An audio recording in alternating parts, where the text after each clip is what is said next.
Ravi de vous retrouver pour ce nouveau numéro du Dessous des cartes. On commence avec Angela Merkel, Olaf Scholz et Friedrich Merz, trois chanceliers allemands qui nous racontent trois époques de leur pays. La période Merkel, où l'Allemagne puissante, prospère, locomotive de l'Union européenne, puis la période Scholz, la rupture de l'invasion russe à grande échelle de l'Ukraine, la fin du pétrole russe bon marché, la menace à moins de 2000 kilomètres. Et puis, depuis mars 2025, voici donc Friedrich Merz, celui qui doit remilitariser l'Allemagne à grande vitesse et pour cela sortir de l'orthodoxie budgétaire tout en durcissant le ton sur l'immigration dans un contexte de forte montée de l'extrême droite. L'occasion pour nous de revisiter ces trois périodes de l'Allemagne. Sortons nos cartes. Située au centre de l'Europe, la République fédérale d'Allemagne est composée de 16 États fédérés, les Länder, et s'étend sur 357 000 km², de la Baltique aux Alpes et du Rhin au fleuve Oder et Neisse. Avec 84 millions d'habitants, c'est le pays le plus peuplé de l'Union européenne. Mais le 24 février 2022, l'invasion russe de l'Ukraine ébranle l'Allemagne. La guerre est de retour en Europe, non loin de ses frontières. Elle remet en cause tous les fondamentaux de la RFA, fondée depuis la fin du nazisme et la réunification, sur la primauté de la paix, du droit et du commerce. Plusieurs millions de réfugiés ukrainiens traversent le pays, 1 million y sont accueillis. En accord avec les sanctions internationales, le chancelier Olaf Scholz stoppe les importations d'hydrocarbures de Russie, soit 40% du gaz et 30% du pétrole allemand. C'est la fin des gazoducs stratégiques Nord Stream 1 et 2, fruit de l'intense coopération germano-russe sous les gouvernements Schröder et Merkel. Ils devaient fournir du gaz bon marché à la puissante industrie allemande et compenser l'abandon du nucléaire après Fukushima et du charbon, gros émetteurs de CO2. Ce choc énergétique est en partie comblé avec du gaz de Norvège, des Pays-Bas, de Belgique et des États-Unis, et surtout par l'essor des énergies renouvelables, solaires et éoliens, atteignant désormais plus de 60% de la consommation électrique allemande. Mais la facture est lourde pour l'industrie, qui perd certains marchés russes, et pour les dirigeants qui misaient sur le commerce pour changer les régimes autoritaires russes et chinois. D'autant que depuis 2018, le modèle allemand s'essouffle. Après la réunification, les réformes du gouvernement Schröder ont baissé les coûts salariaux. Cela a dopé l'économie en doublant les exportations allemandes. Automobiles, machines-outils, chimie, électronique, sidérurgie, l'Allemagne est devenue la troisième économie mondiale après les États-Unis et la Chine. Le chômage est tombé à moins de 6%. L'Allemagne s'est ainsi imposée comme première économie de l'Union européenne, son principal marché. Mais depuis 2023, l'économie est entrée en récession. Les causes ? D'abord la hausse du nationalisme économique, notamment états-unien, que ce soit via les taxes sur l'automobile et l'aluminium allemand par la première administration Trump, ou le plan Biden de soutien aux infrastructures et aux énergies renouvelables. Ensuite, l'absence d'investissement public, surtout dans les transports, rails, routes et ponts, et dans la digitalisation haut débit à cause des politiques d'austérité des gouvernements depuis 2009. Enfin, la fin des exportations massives vers l'Asie et la concurrence chinoise dans des secteurs clés. D'importateur net pour équiper son industrie, Pékin, premier partenaire commercial de l'Allemagne, est devenu exportateur net d'automobiles, de machines-outils, de semi-conducteurs et de technologies vertes, menaçant des millions d'emplois allemands. Une des nouvelles routes de la soie chinoise passe d'ailleurs par l'Allemagne à Duisbourg. Dernière faiblesse structurelle, la population allemande vieillissante, divisée et insécurisée. Le taux de natalité stagne à 1,46 enfants par femme, loin du seuil de renouvellement. Résultat, le pays devrait perdre 13 millions d'habitants d'ici la fin du siècle, en particulier à l'est du pays, plus pauvre, plus rural et davantage touché par le chômage. 35 ans après la réunification, les Allemands de l'Est restent frustrés par cette division persistante et très opposés à l'arrivée importante de migrants pour compenser le déclin démographique. Longtemps pays d'émigration vers l'Est et la Russie, l'Amérique du Sud, les États-Unis, l'Allemagne est en effet devenue depuis 1960 pays d'immigration. avec une forte poussée depuis 2013. Elle compte aujourd'hui 14 millions d'étrangers, venus surtout d'Europe de l'Est, de Turquie et depuis 2015 de Syrie. L'intégration de ces derniers, souvent jeunes, est une réussite. 64% ont des emplois souvent qualifiés. Mais une série d'attentats islamistes meurtriers a insécurisé le pays entre 2016 et 2025, minant le débat public.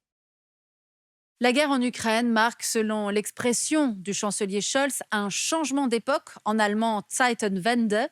On est loin des années Merkel et de son leadership incontesté en Europe, d'autant que le retour de Donald Trump à la Maison-Blanche marque la remise en cause d'un autre pilier de la sécurité allemande, l'Alliance transatlantique.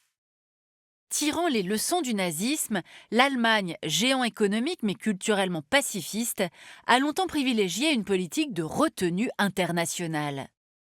Après ses premiers envois de casques bleus en Bosnie, puis de troupes en Afghanistan sous casquette OTAN, Berlin participe à 17 opérations de l'ONU ou de l'UE sur 3 continents, se voyant comme honnête médiateur de conflits.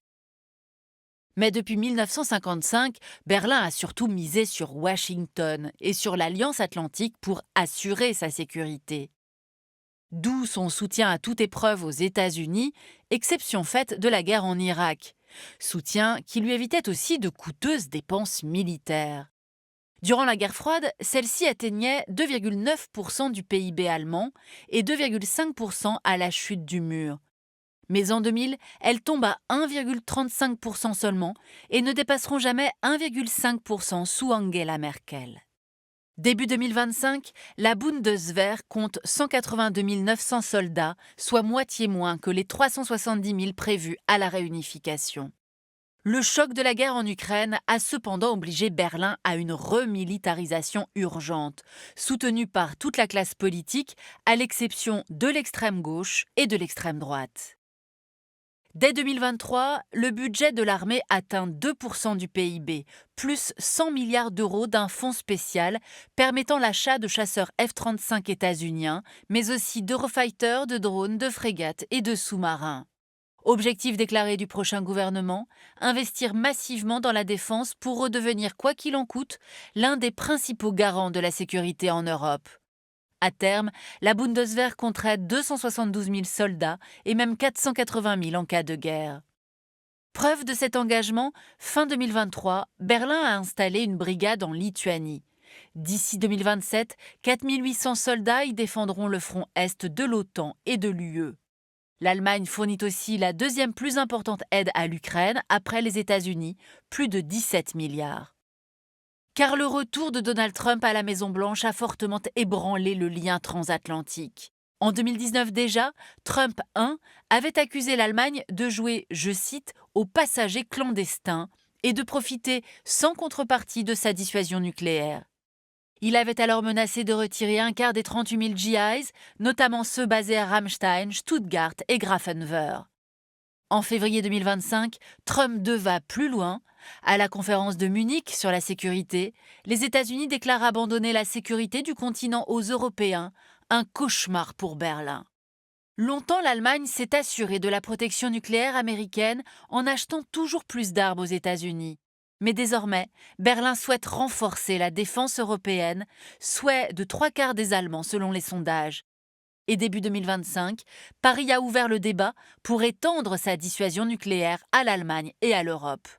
Côté industrie militaire, l'Allemagne et la France coopèrent depuis longtemps au sein du groupe Airbus, réputé pour ses systèmes aérospatiaux, ses satellites et ses avions militaires, et dont on voit ici les usines allemandes Hambourg, Brême, Stade. Mais aussi au sein du groupe KNDS, né du rapprochement des Bavarois KMW et du français Nexter, qui produisent ensemble les chars Léopard 2, Leclerc et les canons César. Sans oublier le géant allemand Rheinmetall à Düsseldorf, spécialiste des chars et véhicules blindés, dont le célèbre Puma.